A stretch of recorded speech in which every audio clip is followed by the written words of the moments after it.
You know, for many years of my life, I did not think Pimp My Ride was practically fake, which honestly, it makes sense that it was practically entirely fake because one, it is a TV show and all that stuff. But man, I did not think it was gonna be so badly fake. I'm like, damn. But anyway, let's check this video out by Sunny V2. Let's go. You're at a house. It's not my house. It's a staged house. And the contestants' houses weren't the only thing Pimp My Ride lied about. The reactions were staged and retaken multiple times. Certain upgrades were taken off as soon as the cameras cut. It's for a boat. He goes, it's a GPS for waterways. It will not work in your car. And disappointingly, even Exhibit himself had no real interest in cars. Soccer moms coming up to me, telling me about their husband and their car that he had since the 60s. And I was like, stop talking to me about this. I know as much as you do. When asked if the show was fake, a former contestant replied with a single word correct, which isn't surprising as the show even lied about who the contestants were. For example, in season 2, episode 10, Brooke was introduced as a 22-year-old film lover working hard to go to grad school, which had been fabricated by the producers as she was actually a 25-year-old cocktail waitress planning to move back to New York. The reason for this, as explained by Jake from season Why would they go that far in yelling the person's age and occupation? What the hell? Season 3 was because Pimp My Ride only picked people in their early 20s. There was a strict age limit wow. of 22 years old. Confirming that the show was lying about contestants' details before filming had even started. In the first 30 seconds of each episode, Exhibit emphasizes that each contestant doesn't know they're about to get picked. He has no idea. I'm about to pimp his ride. Yet this was strange as the contestant always answered the door, always had a microphone on them, and even had their windows blacked out as if they didn't want cameras seeing inside. Well, it turns out Brooke, the that's some interesting details, huh? supposed 22-year-old Interesting. had been pre-selected by a friend to appear on the show, and as a result she'd state, when Exhibit showed up at my house to tell me I'd been chosen, not a surprise. What was a surprise was when the producers made me react and then react again to Exhibit showing up, finally coercing me into doing a cartwheel, and she wasn't the only contestant who'd had this experience. Oh, bro, that sounds lucrative as hell. Are you kidding me, bro? You know what that is? That's like if you're someone who's a reactor, right?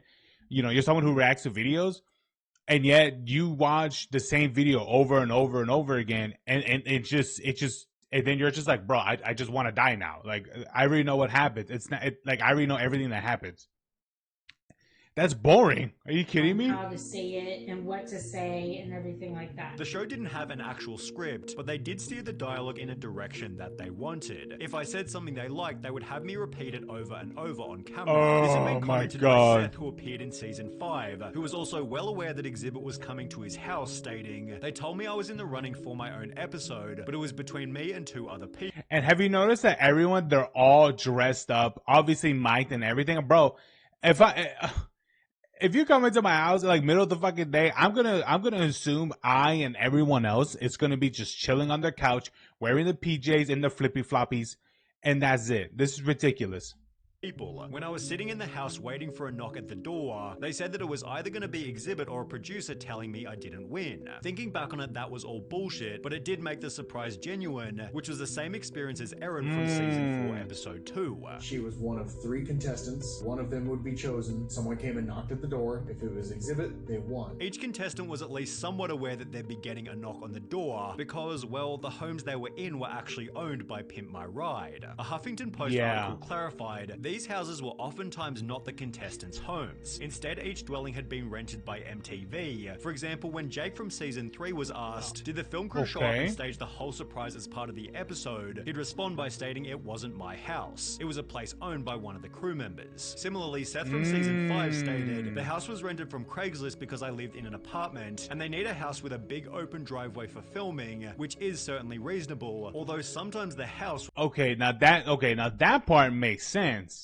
But let's see how crazy this gets. Was part of the person's story. In season 2, for example, Eric's car had supposedly been beat up in the rough streets of Compton. In Compton, ain't no street lights in Compton. However, judging from a quick look at Google Maps, it seems the episode was filmed in a much nicer neighborhood. So if Eric's story was inconsistent and Brooke's story from earlier was downright fabricated, then who else's stories were exaggerated for the sake of the show? Basically, well, everybody's. pretty much all of them. In season 3, Jake's Buick had been bought from his grandma who smoked, and as a result the show threw an extra few dozen cigarette butts in the car to make her just look like a totally disgusting person. On top of this, the show interviewed Jake's girlfriend toward the start of the episode, yet MTV apparently questioned me having a girlfriend and suggested I dump her because it was better for my desperate dude with a shit car image.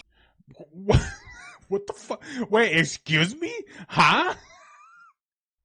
What? Wait. Excuse me. Okay, MTV questioned me having a girlfriend. We'll be like, why? Ginger don't have souls or something? What the? It suggested I dump her because it was better for my desperate dude with the shit car image, and that's how the pseudo requirement for getting pimped. What the? What in the world, bro?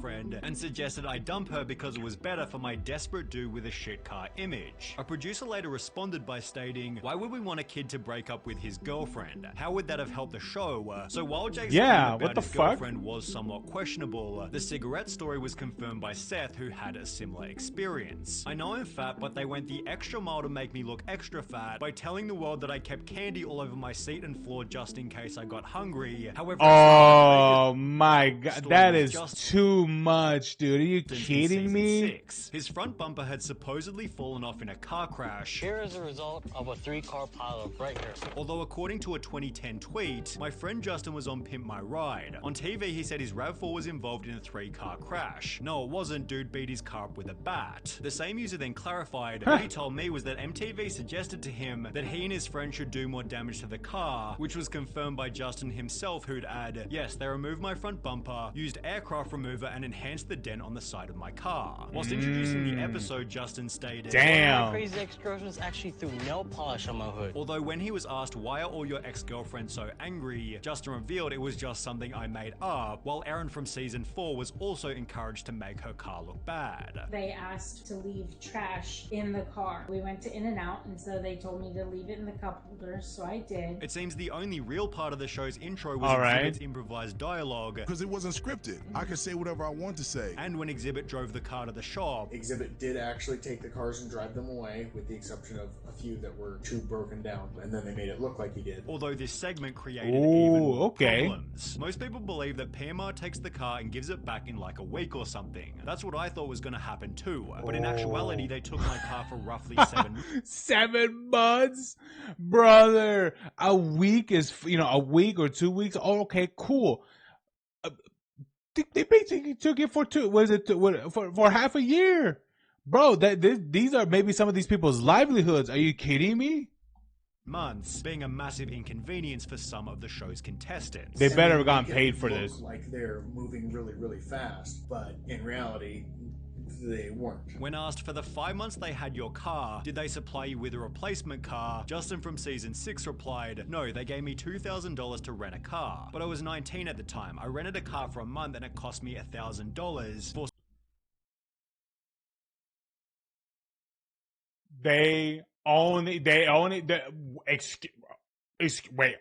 Excuse me? Huh? $2,000? That's it? Are you... Wait. That's it? No, they gave me $2,000 to rent a car. Okay. And that's it? Bro. It was a rental from Hertz. Before viewing my car, they took me out for lunch and asked me questions about my favorite colors, least favorite colors, my hobbies, etc. I hated the color red. They told me they were a road hazard and could not legally leave it on the car. $1,000 for Justin to find his own oh my God. 4 months. Seth from season 5 had a similar experience, being forced to go to a really small shady company off the freeway by LAX because they were the only ones willing to rent to me because of my age. It sucked having that rental car because they wouldn't take payments over the phone, so once a month I had to drive all the way from West Covina to LAX just for them to swipe my card. Although the rental situation was better for other contestants. They had my car for about... If it was for cash, that place was a front. I'm just saying. About 6 months, and that time I'm pretty sure it was still. Car for 6 months as well. With Jake from season 3 adding, they gave me a really nice Mitsubishi Lancer to drive for the time they had the Buick. In the meantime, the crew began to plan Lancer, how the that's rides were going to nice. be pimped. Although according to a former production staffer, this was also somewhat staged. The boardroom scenes with the WCC crew took a long time to shoot. They often had to be fed line by line. Some of those guys never really got used to being on TV. Some of the lines in the shot probably seem rehearsed because producers would come up with them and feed them to the WCC guys. Oh my god, the West Coast Customs. The segment where they'd pimp the car was almost impossible to fake. They really did put shit in the vehicles and change everything out. But when contestants were shown what their new car looked like, Pimp My Ride employed even more staging. Finally came the day for the big reveal. They filmed my reaction to the car at least 10 times before I'd even seen it. And when I did, holy hell. Poor Betsy. You know what's crazy is that I'm just thinking, I thought of it right now. Can you imagine all the words and dialogue that they had to cut out because the way how the mechanics would talk? Here's the thing. Mechanics, they're not exactly PG-13 or PG like the show was. So something tells me that they had to redo a lot of scenes and dialogue for these guys to even be on camera. 100%, man. Looked like Barbie's dream car from hell. It was pimped because I know mechanics. My oldest brother is a mechanic, and I'll tell you this much: the words that they use is not exactly ones that will be televised. Okay. To the nines and hideous. This had been written by Brooke, who gave a much different reaction during her episode. Beautiful, perfect color, exactly the color I want. While every other contestant also filmed their reveal multiple different times. We had to take a lot of takes over and over and over and over and over and over again. Justin stated they had to keep my reaction. Seth stated I even had to do the reveal of the car like 3 times. However, Jake's reaction anecdote was the strangest of them all. His first real reaction to the car was just quiet amazement where he said this is good. They immediately yelled redo and then things got a bit weirder. I remember this very clearly. Big Dane, very big dude, he like puts his arm around my shoulder, kind of walks me around the shop for like 10 minutes and he's like, listen, we put a lot of work into this. We expect you to be a little more enthusiastic, although it would have been hard to conjure enthusiasm for a car that barely worked, as Jake... What the fuck? Could you imagine? The expectation, you know, the crazy thing is that I understand being grateful, but some people, you know, do they expect people to fall on their knees and be like, thank you, Lord? Like, they expect it to be like that or something? It's like, no, that's not. Here's the thing. Everyone else reacts differently. Some people jump up and down. Others are like, oh my God. Others are like, It's like that. Like, what do you expect the people to be? What the fuck? Oh my God. These guys are, the people of Hollywood are so goddamn out of touch. Majority of the people don't act like that or don't have that personality and stuff. Everybody reacts things differently, especially if it's out of gratefulness. Are you kidding me? Would later write, the problem with the show is they don't fix any of the mechanical issues, and my car was a piece of shit. What they did was make my piece of shit sound exceptionally awesome, which is great, just not great enough to drive on roads. The HuffPost article expanded on this by stating, these are the people that will literally be like, hey man, what is it? It's like, hey man, what is it? We put a chip on the motor so it'll go faster. We put an air filter. Oh, and also, we changed the exhaust pipe, but your transmission is it's grinded the hell up. It's gonna lock up in a matter of like 2 months. But you know what? But we did your entire car. The outside of it looks great, but your inside of it's completely screwed. The car needed a muffler, and so a fake exhaust pipe was installed to make it seem as if that's what the car was supposed to sound like, even though it was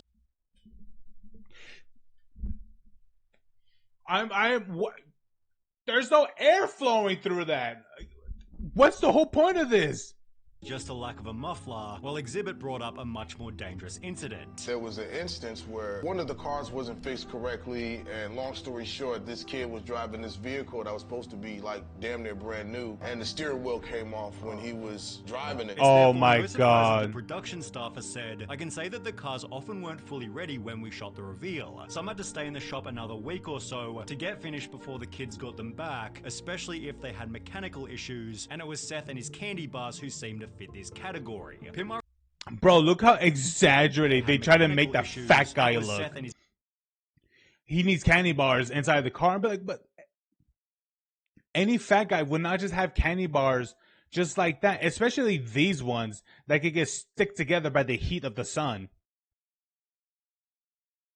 his candy Actually, no, these are hard candy. bars Never who mind. seem to fit this But still. category. Pimp My Ride doubled down on his supposedly crappy diet by installing a cotton candy machine in the boot of the car, which didn't even work as the cotton candy machine didn't have a protective hood that fit. So if I tried turning it on, it would get candy strands everywhere. Very messy, so I never used it again after the shoot. Seth also never used the LED lights installed in the seats as they would get really hot if left on.